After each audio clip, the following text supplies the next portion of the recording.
where were you born and raised? I was born in a town called Perth, and I was raised in a town called Crieff in Scotland, in Perthshire, which is right in the middle of Scotland. It's north of Edinburgh and Glasgow, and it's in the middle just before the Highlands start. It's very beautiful. And did you go to the movies a lot as a kid? And if you did, were there any favorites or influences? Yeah, I did. We used to go. We had back then there were small. They were all independent cinemas. So Crieff had a cinema, as most small towns did, I guess, in the country in Britain. And we would go every Saturday afternoon. It was a real routine ritual, and they would always play a kids' film on a Saturday afternoon.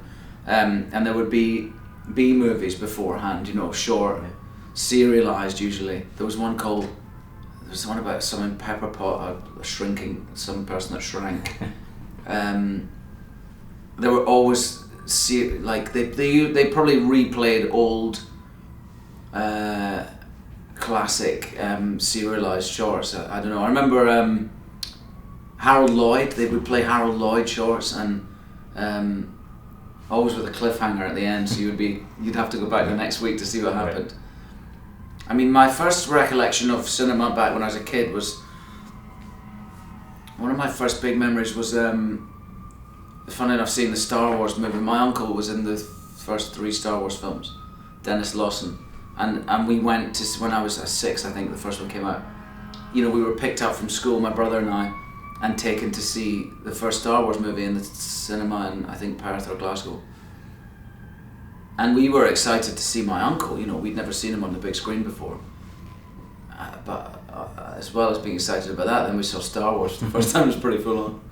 So that was my first memory. And then there was another memory I have very clearly of being, we were on a Saturday afternoon in the cinema in Crieff watching Death on the Nile, a classic kind of British whodunit, Agatha Christie whodunit movie. And I fell very deeply in love with the actress who played the lead in it, and then she was shot in the head. And it was, I've seen it since, of course, it was just a little bit of makeup here. But I was maybe 9 or 10 or something, I was horrified. I was really upset because I loved her and she was dead. But I turned that into I got home and I was like crying to my mum saying, I shouldn't be allowed to see that, it's ridiculous, it was so disgusting. It was like someone had burnt a cork and gone like that on her head. That's what it looked like, really, when you see it now. That's so funny. Well, you mentioned your uncle, Dennis Lawson. I just have gathered from looking at other interviews that you've given that he was really a big influence on you. Yeah. Can you talk about just why you looked up to him so much? I mean, at first when I was really little, he was just very different from all I grew up in a very small town, Crieff. It's a beautiful place. It's a very conservative little town. It was an old market town. There's a lot of farming there, and it's right in the middle of Scotland. There's something quite conservative about it. And my uncle would come, it was an actor, and in London, he lived in London, and so he would come back in the 70s, wearing beads and sheepskin waistcoats and no shoes, and long hair and big long moustaches, and he was a hippie, and he was in a production of Hair in Amsterdam in the late 60s, or 70s maybe. He was just an amazing character. So at first I was just really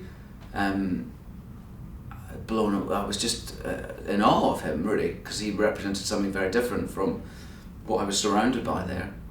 And I always wanted to be an actor. I think right from when I was just tiny, because I wanted to be like him. Mm-hmm. And then my path was about, I never wavered from that. I still always wanted to be an actor, but I had to figure out what it was, what it meant. And he was instrumental in that with me. I mean, he worked with me on my audition speeches to get into drama school when I was 16, and I remember when I got my first job, I left drama school early to do a long TV series, 6-part TV special called Lipstick on Your Collar. Yeah. And the night before it, he met, I went to his house and he sort of gave me a technical masterclass on what to expect on set, and that's something you never learn at drama school, about hitting marks and cheating eye lines, and what the different jobs will be, who will be on the set, what a grip is, what a dolly grip is, so I walked on set knowing a little bit of what to expect, I guess. And between Lipstick on Your Collar and Scarlet and Black, both 1993, both very well received TV. Did that sort of, did you feel those were the things that catapulted you into a different level of standing in the industry, or? Well, I wasn't in the industry before. I mean, I was a drama student. I mean, I left home when I was 16 to do a theatre arts course in Fife in Scotland, which is a different region from where I was brought up. So I sort of left home, and then I went to the next year I was in London I got into 3-year acting course in London, and I was doing that, and then I left to do Lipstick on Your Collar, and I left early. You know, I got the job while I was still in my final year, and I left, and so I was off to a flying start in that regard, but I probably had to wait 6 months till it came out, and I remember feeling that counting the days till it came on television, thinking that my life would change, and of course it doesn't really. It doesn't? Well, not really, no, because your life's changed by making it, you know. And when it comes on TV, it was received very well. It wasn't received probably as well as Dennis Potter's other work, like Singing Detective and Pennies from Heaven. But then I went off to do Scarlet and the Black. I did a play. I did my first I spent a lot of time training in the theatre, and I did my first professional play outside of London, and then did Scarlet and the Black, which was the first sort of TV full-on lead. It was a proper sort of romantic lead. And so, just a year after the Lipstick on Your Collar and Scarlet and Black was your film debut. Yeah. And it just seems to me like the first one, I believe, was Shallow Grave with Danny Boyle. Yeah. And actually, the 3 films that you guys did together, that, Trainspotting, Life Less Ordinary, all among your first films, within the first few years. I just wonder, they were, again, I think really, people really embrace them, particularly probably Trainspotting, but just what is it about, how did you guys first cross paths, and why do you think that you brought out, really the best or near it in each other? Yeah. Well, it's something I don't know that you can really explain. There was a very strong connection that I can only speak for myself, that I felt about Danny. He was my first movie director. We made Shallow Grave together, like you say. It was my first film, his first film, the producer's first film, Andrew MacDonald, the writer's first film, John Hodge, and it was something good and new and different. And when people saw it in British cinema, it was a real turning point. People went, "Wow, okay, this is new and different," and it was clever and it looked amazing, and it made a mark in that respect. And so when we went on to do Trainspotting, there was an expectation about what this. I mean, first of all, they'd asked me to do it, and I was thrilled, because I just thought that this is who I am as an actor. I mean, all through that period until after Life Less Ordinary, that was who I was. For me, as an actor, I was Danny Boyle's actor, and I felt like I was that, being part of that, although I wasn't officially part of that company, being part of that company, creative company, was who I was as an actor and what I stood for, and what and I felt like I was involved in something that was making change, and it was incredible time. And what, because I agree with you, I think he got the best out of me, and there was some really close connection between a director and an actor, which just sort of set the bar for me in terms of what that relationship can be, and what it very often isn't, sadly. It very often doesn't meet that kind of high standard of trust and creative collaboration, where really he could have asked me to do absolutely anything and I would have done it and made it work, There was something very special about that. And it ended sadly. It was a shame. It's something that came to a close after Life Less Ordinary, and it's never returned, and it's a great shame. I've always missed what we might have gone on to do, Who knows? Well, I was going to ask you, I mean, it's been 15 years, but you guys are both still very active. Is there a chance you'll work together again? I've got no idea. I mean, would you like to? I'd love to, yeah. That would be great. Okay, so as far as Trainspotting, just because I think as that was the one internationally that maybe put you on the map the most initially, it seems like you totally committed to that part to the extent that not only did you lose all that weight and everything else, but I had read one thing, I think, where there were, not everything is accurate, but that you had you were so committed that you were prepared to try heroin just to see what it was like. So can you just talk about that particular experience? Because that's the one that I think when people decades from now write, the story of Ewan McGregor, that's where for a lot of them it begins. Yeah. I just was so completely. There's only a few times in your life that you're ever going to sit down and read a leading role like that, and I wasn't offered it. They were always very sketchy with the casting, Danny and Andrew. They would give me, after Shallow Grave, they gave me Trainspotting to read when we were in Sundance with Shallow Grave. It was green lit by Channel 4 when we were in Sundance. I guess after, its reception there. And they gave it to me and they said, "We're not offering you this. It's not an offer. We just want to know what you think." I was like, okay. So I was pleased that they'd asked me to read it, and I read it, and there's only a handful of times in my life that I felt like that after finishing a script, where you just can't accept the fact that you won't play that part. And I don't think Danny was.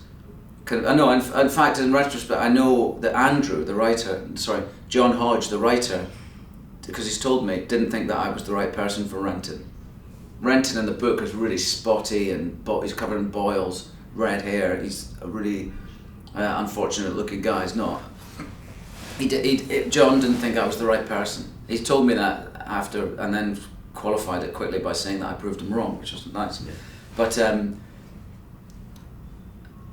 when you read a part like that, I stopped eating really. I started eating so that I would lose weight. I had to prove to Danny that I was the right person, and I didn't see him for some time. And then I went into their office in Soho in London, Andrew's office at the time, I remember, and met him. And by that time I'd lost quite a lot of weight. I was quite gaunt looking, and I had quite long hair. And I think Danny, if I'm right in thinking, Danny at that point saw that it could work and that I was committed to it. And it was on that day that I went off and cut my hair. I said, I think he should be like a skinhead or something.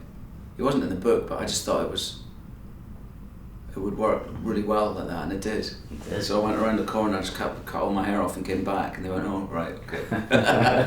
Well, it all worked great, and I mean, we didn't try heroin in the end. There was a time when because I had never done heroin, and I thought, well, I've got to portray this guy that's his biggest thing in his life is his addiction to heroin, and it's like his lover and his parents, and it's everything to him, and I've never done it, so I thought about it, and I thought, well, John's a doctor, the writer, so he could administer it, and I thought maybe Danny and I had it all planned out. We get a hotel room. John could administer the heroin so that we wouldn't die, and we would know what it was like to make the film. But we started working with real heroin addicts in Glasgow. We worked with a group called the Carlton Athletic Club that were a recovery group, and they were incredible people, and they were hard Glasgow men and women who'd been at the bottom of, but right at the bottom of what life has to offer. Like many of them living in the streets, losing all of their friends, all of their family. They all spoke with great shame about how base and low their lives had become on that drug, and it was immediately apparent that if we were to do that, if we were to go and have our pseudo heroin experience in a hotel room, it would be enormously disrespectful to those people, and so we didn't, and like many things in my profession, what I did was just act it, and I acted it by speaking to a lot of people that had been on heroin and trying to get them to describe what it was like to withdraw from heroin. And I saw people who were in the midst of that withdrawal anyway in some of their meetings, the Carlton Athletic Club meetings. There was a kid I saw one day who was, 3 days clean of heroin, and his eyes looked like he was in absolute hell, torment. And that's what you have to do in acting. You don't have to, you don't have to experience everything. That's why we have an imagination, I guess. I'm sure that those 3 films, films you made with Danny Boyle, but particularly Trainspotting, brought you a greater level of fame and recognition than you had before. But I guess the one that would have really kicked it to a whole nother level would have been when you signed up to do Star Wars. And I just wonder, for you, how did you come to play that part? And signing up for it, was there any concern that, any anonymity that you might have still had was going to be gone after you associate yourself with a franchise like that? So I wasn't worried about the anonymity side of things, because already in Britain I was recognised on the streets for Shallow Grave and Trainspotting, and the big decision about Star Wars for me, and it was something that I sort of really considered properly, was the kind of actor I was, and what I felt I stood for, which was a real sort of independent. All my work had quite a lot of edge in it, in one way or another. I worked with Greenaway on the Pillow Book. I did a Velvet Goldmine. I did quite. I was attracted to work that was risky and different and edgy, I suppose. I still am, luckily. But at that point, I thought that this isn't really me, and what will it mean? And if it means that, the worry about a film of that scale is that you don't survive it in a way. You don't survive the hype, and you don't survive. Become typecast, or Harrison Ford did all right after Star Wars films, but he was sort of alone, really. Mm-hmm. And so you have to consider that. I don't mean any disrespect to Carrie or Mark Hamill, but there's an element of, that the film is so huge so anyway, that was something that I really considered. But more than anything, it was about who I was and what I stood for as an actor, and was it right? Should I, am I selling out? But the closer I got to it, I read for it, and then I went back for another sort of on-camera audition, and then I think the third one was like the final one, and by that time I knew it was just me and one other actor. And I'd taken advice from everyone. I'd phoned Danny, I'd spoken to my uncle, who told me, don't do it, you're crazy, don't. He said, if you want a career after you're 30, don't do it. And I disregarded his advice in the end, because the nearer I got to it, the more I wanted to do it. And then when I finally did go, I think the last, I can't remember if the last edition was actually up where we shot it, but I remember either just before I got the job or when I got the job, walking around with George, and he showed me around the studios, and he was showing me all the stuff they were building. And part of the first one that we made, it was in this kind of submarine thing, me, Liam and Jar Jar in the back. No, it was me, Jar Jar and Liam in the back.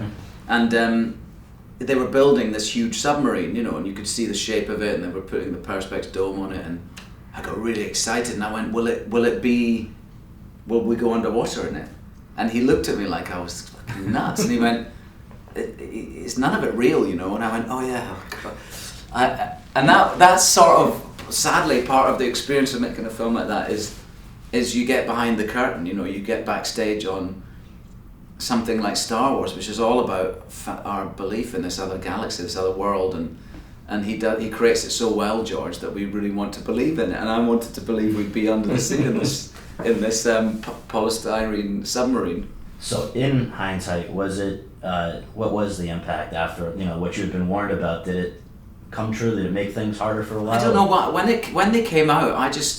I always treated them like films amongst all the other films I made, and there seemed to be some sort of element of, well, you belong to Star Wars for the 10 years or however long it was that we made the 3 that we made. But the truth is, for the actor, you do 4 months on one film, and we came back and did 2 or 3 weeks reshoots, maybe 6 months later. And we did that 3 times, and in between times I made a lot of other films, and to me they were in the long list of films that I made, and the impact, I don't know what the impact. I just made sure, I just kept working. I just kept working because that's what I like to do. So I don't know what the impact was. I mean, it didn't do me any harm. No.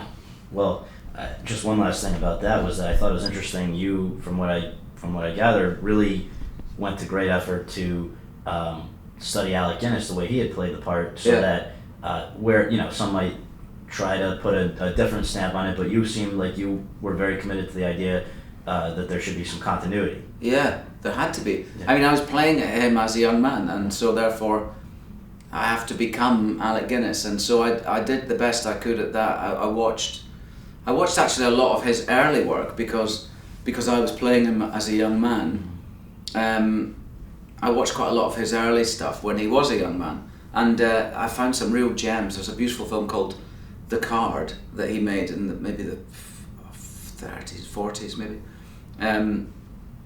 A fantastic, odd story about he has a cart and a donkey, and he has a job in this little town, but he ends up, by the end of the film, he's the mayor, and it was just a wonderful, odd performance that he gave. I mean, the truth is that a lot of his performances when he was young were really of their time, and all delivered in a very clipped RP, very camp accent. That was the kind of order of the day, I guess, back then for young actors in film and in the theatre.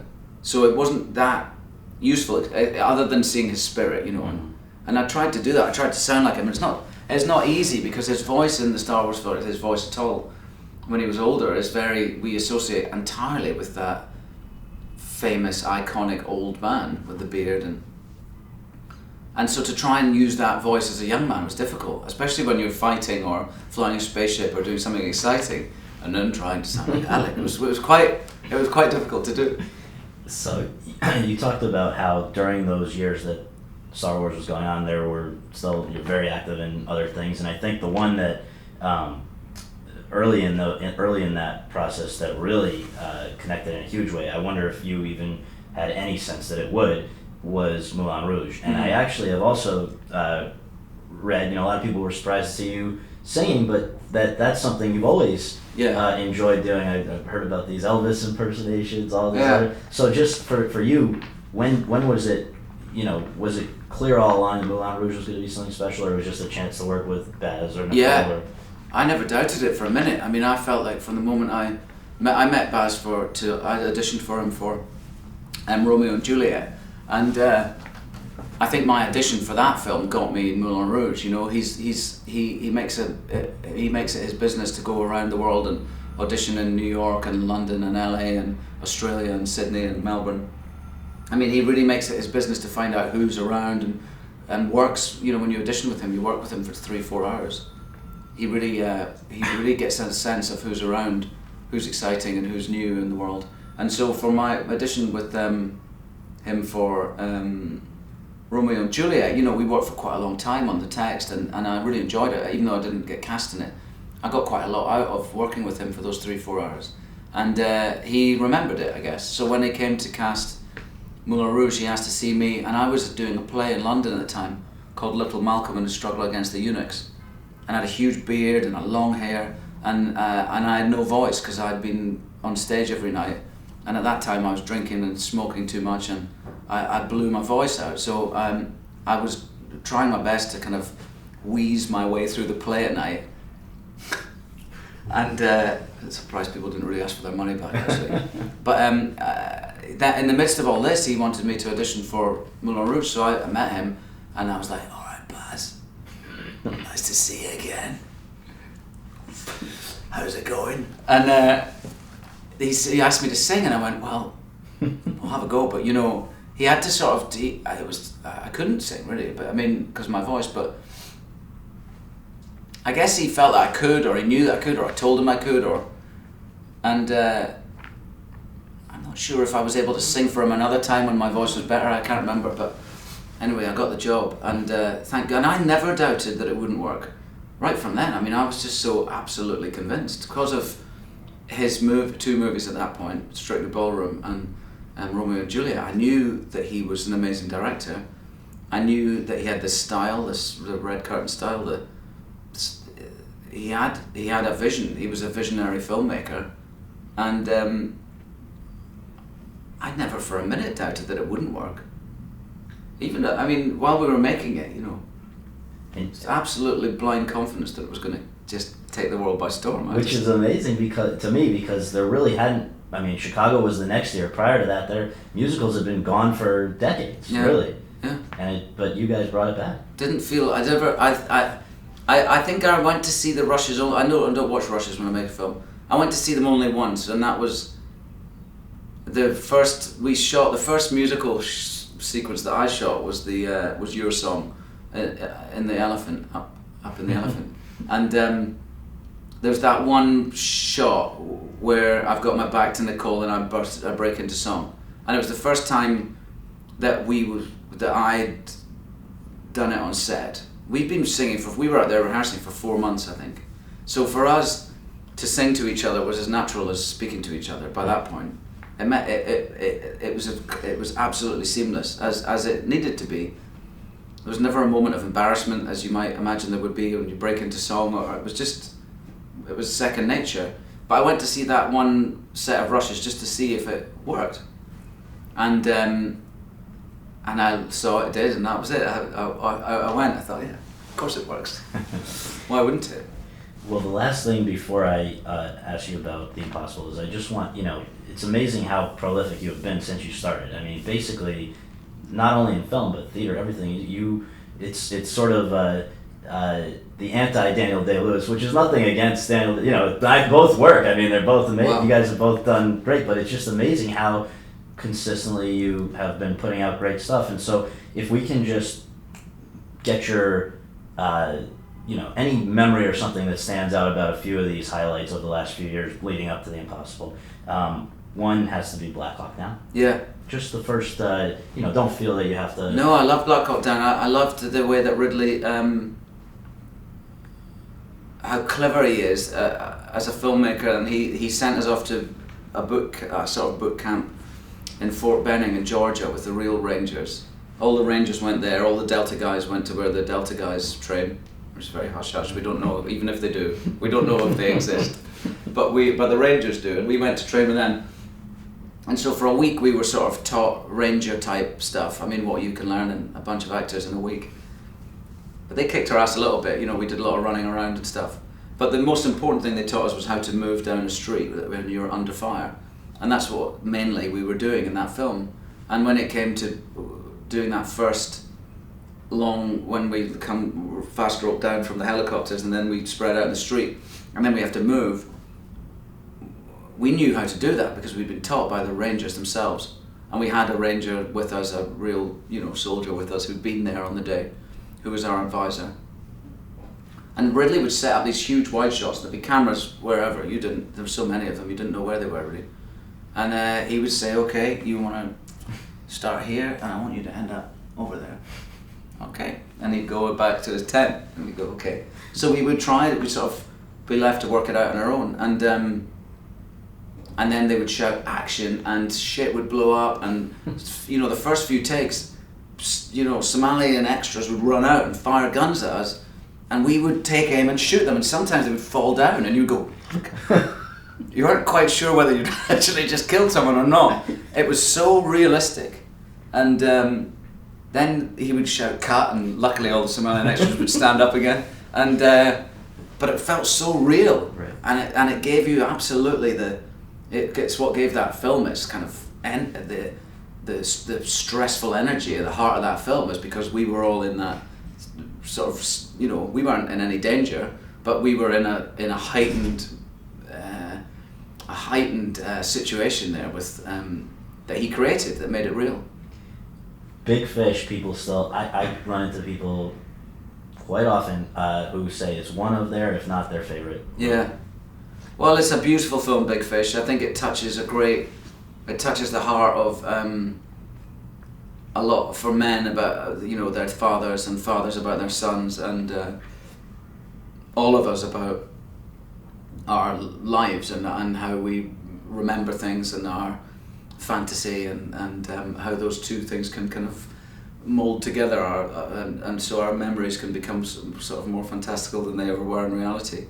There's something very beautiful about it and it's absolutely Tim Burton at his best really, I think. There's something, I love very much working with him. I would love to do so again. I liked his.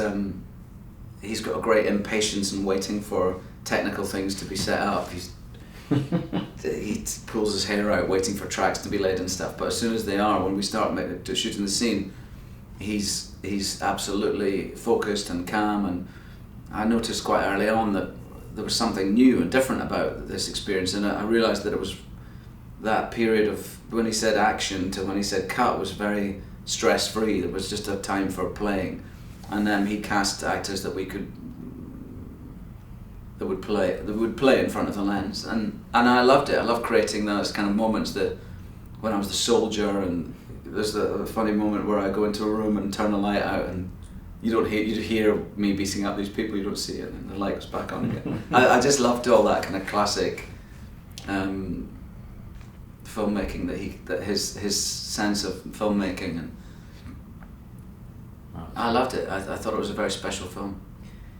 An underappreciated, I think, gem by another unique director would be The Ghostwriter. And that one, I don't think you got the attention you deserved. That was terrific. So just thought you about that. Yeah, I don't know if it was I mean, people like The Ghostwriter. I think it was a difficult. Obviously, it was a difficult time for that film to come out because of what was going on in Roman Polanski's life at the time. And here in America at that time, it was an unfortunate collide of this great film that he made, coming out with his court case and what was happening at the moment. So that impacted it for sure. But it's a great film, and in terms of working with some of the world's greatest directors, that there was one of them. Yeah. And he's an amazing director. He pushes you very hard. He's tough on everybody to excel and to do the best work they can, and for me that was very much about finding the absolute truth of those for that character, putting him absolutely in those moments truthfully, and he doesn't care how long things take, and we become used to, as actors, doing things quickly because usually there's a continuity lady sitting behind the director going, that was 45 seconds. And you hear and they come in and give you a note, and really all they're saying is, do it faster please. Because they're looking at the schedule of their movie and they're thinking, okay, this is not going to work. But Roman was the opposite of that. He was like, why are you doing it like this? You would do it like this. And it would just make you do it, everything for real really, which forces you to find a truth that's what makes his work really detailed and brilliant. And then just last year, Beginners, for which Christopher Plummer made it very clear right up through the Oscar acceptance speech that you guys were had a blast together, and and that his Oscar, which will hopefully, one of these days we'll get you one of yours as well. But just, I guess the main thing was that he says it wouldn't have happened without you. So it seems like you really had a ball, and to work with Christopher Plummer must be cool. Oh, it was wonderful. The whole experience of Beginners was really special. It was a unique situation to be playing the director's story, and it heightened everything. Emotionally, it was very, very raw somehow, because I knew that Mike, who I loved to bits, he's such a wonderful man, was sitting at the monitor watching things that happened in his life, and very painful things that happened in his life, and somehow that made my job all the more important and special, and there was a sensitivity with his directing and the atmosphere he created on set and everything, which was glorious, just absolutely beautiful to work in. And we shot them as two separate movies. We shot Christopher and I's story first. We rehearsed for 4 or 5 days, me and Christopher, which involved me taking him shopping and ordering him lunch and making his bed, and it was rehearsing in a Mike Mills fashion. But God, it bonded us together, and then for the next 2.5 or 3 weeks we just shot that story in more or less in sequence. So by the time we got to the end where Christopher passes away, you know, Spoiler alert. Yeah, spoiler alert. Where Christopher's, where Hal passes away, it was devastating. You know, it was easy to play because I didn't want the film to end, and I was having such an amazing time with Christopher. I didn't want that experience to end, and anyway, we wrapped up that first film, and then we rehearsed for a week with me and Melanie, and then we shot that second part of the story as a separate film, really. And it was very different, you know, the whole styles of camera work were different. And but Mike's an amazing director to work for as an actor, one of the best. And I felt like with Mike Mills, I felt for the first time really, I felt like we had a connection like I used to have with Danny. I felt for the first time there was that special. And I've worked with great directors, and I've loved working with them all. I don't mean anyone any disservice, but there was something extra special about working with Mike that reminded me of working with Danny. So we come to 2012. Yeah. You have two beautiful movies, Salmon Fishing in the Yemen, and now The Impossible, which we are about to. It's going to be released to the world very soon, and I just want to ask you. You know, I guess the first thing here. How did you first hear about it, and what most appealed to you about it? There are things in there, you know, going to the other side of the world for a long time, working with kids, again, all the technical challenges of doing that project that I could see might have given you pause, but it seems like you were very drawn to it. Yeah. I didn't have any second doubts about it. I felt like it was something very brutal about the script. There was something very spare about it, but I found it was like throwing hooks into me. It was really powerful. I didn't know quite why at the time, but some of the dialogue was unbelievable. Some of the dialogue was extraordinarily accurate or some truthful. And there was a line when our eldest son and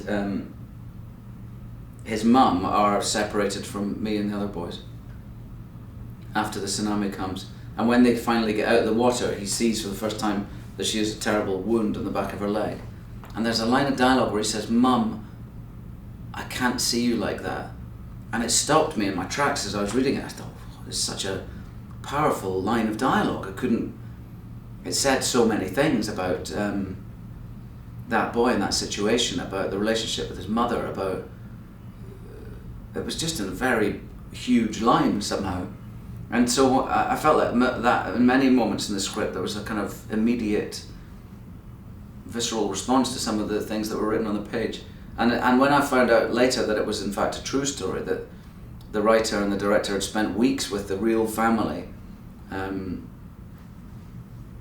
these lines of dialogue were lines of dialogue that they said then, or they remember having heard being said, and I thought, well, that makes perfect sense. That's why it's got that. They're almost, you know, they're almost too good to be coming out of a writer, you know, for a writer to come up with. They are the real lines of dialogue that were spoken then, and that's quite full on. And then there was the director, Juan Antonio Bayona, whose film The Orphanage I'd seen and really liked. I thought it was a powerful first movie by any standards, and I'm always interested to work with, who with great, experienced, you know, directors, and also the new talent, the new exciting talent of which he's right up at the top of the list. So I was excited to work with him, and then thirdly, and one of the important things for me in this film was it seemed to me to be the first time in my career that I would play a father in a film about our love for our kids, the unique relationship that we have for our wives and kids that in our immediate family. And although I must have had kids in films before, I really don't remember a movie that I've made that's really about being a parent. And albeit this is a hugely extreme situation to look at that in, but you know, I've been a dad for 16 years, and yet this is the first time I really explored that in my work, I think. And as we said last night, there are two things without which this movie wouldn't have worked. We had to believe that this was a real family that had this strong bond that would fight for, as hard as they do to be back together. Yeah. And two, that you were actually in danger as a result of, that the technical stuff had to be convincing, despite the choice that was made not to use CGI. Yeah. And I just wonder, as the second to last question, how were those things achieved? Because that's not a given on any project. No. Well, he made a very clever decision to only use real water. It's very hard to make CGI water look real. I mean, it can look amazing, and but in a CGI type movie, it can work completely. But when you're trying to tell a real story, and in this case, a sort of there's so many layers of that. It's historically, it's something that really happened. It's to make if we're going to make a film about this tsunami, we want the audience to experience it, to understand what it might have been like. In order to understand this family's story and all of the family stories of the people who were there, then it has to, if suddenly it looks like we're in fake water, you're just going to lose everybody, really. So he made a very complicated but good decision to only use real water, and I think they spent over a year trying to work out how they were going to do that.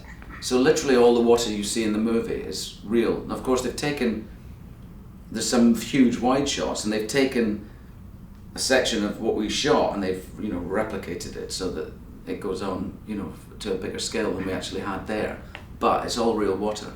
And how they did it was Naomi and Tom, who we follow through when the water comes, when the tsunami hits the beach there in Thailand, we follow their story until they get out of the water. And all of that was shot in a huge tank in Alicante in Spain. And they were literally on tracks under the water that pulled them through the water. They had pumps and jets shooting at them, debris thrown in, props guys and special effects guys throwing in rubber bricks and roofs and palm trees and cars. They for 6 weeks were sort of fully, and I think that shooting in water is so complicated and slow. They were getting 2 or 3 shots a day. It was really slow and brutal. I think that there was Naomi says there were lots of lines of dialogue in the script for that whole section that just aren't in they couldn't do, because every time you opened your mouth to say something, you got a gallon of dirty water down your throat. So they ended up mainly the dialogue at that point is "Mom" and "Lucas," and that's it really. But oh my God, what he's done with it, Juan Antonio Bayona, is breathtaking in terms of its power. When the tsunami comes in the movie, you fully appreciate the horror of what it might have been like. I mean, you really do. It's not a movie anymore. It's not a movie sort of version of the tsunami. It's something very physical that you experience in the cinema watching it. So finally, this must be an interesting time in your life, your career. This movie was so well received when it premiered at Toronto, this massive standing ovation. You were with the people that they seemed like they were thrilled with the job you did on it. The movie just set a record, I think, in Spain for biggest opening. You're next, I believe, we'll next see you in August Osage County, which I think is going to be a huge deal. Yeah. So just give us your state of the union. How do you feel about things right now, and what's your outlook for the future? Really good. I mean, I think I up until Cannes, which was in May, for the last couple of years, I thought that we were getting in real trouble in the world of cinema, in that since the financial collapse and I thought we were going downhill fast. I thought that the studio's sort of knee-jerk reaction to make less movies and to make only films that they felt that they could guarantee making their money back was leading us into a world where cinema was becoming really myopic, or it was like we're making fairy tales, or we're making vampire films, or we're making fairy tales, or we're making vampire films. And then I was asked to be a jury member in Cannes, and I was thrilled to be asked to do so. And I went there and I sat in a cinema for 12 days and watch 2 or 3 movies a day of the world's greatest movies of the last year. And I was totally turned around. I went, oh my God, look at the stories people are still telling. And that was both studio picture, you know, American studio-backed movies, and an awful lot of European movies, but they were all uplifting. And then I went to Toronto, and I was even more further uplifted by the films I saw there. Films like Argo and Silver Linings, and the really good, interesting, sort of continuing to push the boundaries, and I loved that. Then I saw Looper, and I saw Perks of Being a Wallflower, and these are films that have all inspired me. I feel like we're in a good place now, and in terms of I think it's hard at the moment. I think it's hard to to balance the career and sort of financial obligations to put my 4 children through school and college, and it's harder than it was 3 or 4 years ago. But somehow the good stuff is still there to be found, and I'm really thrilled to be working on August Osage County at the moment. It's a really wonderful, it's wonderful words. It's great writing. Working with an extraordinary cast. John Wells directing. It's a really thrilling experience, really, and it's nice to be part of that, part of this ensemble piece in the true sense of that word. And then next year's looks shaping up to be really nice. I'm making a film with it looks like I'm going to be making a film with Wim Wenders. I'm making a film in Australia. I'm making a film with Peter Capaldi, and it's nice. 3 like independent movies. I'm excited about all of them. Well, thank you for this. This was great, and congratulations on all the great work lately. Thank you very much. Great.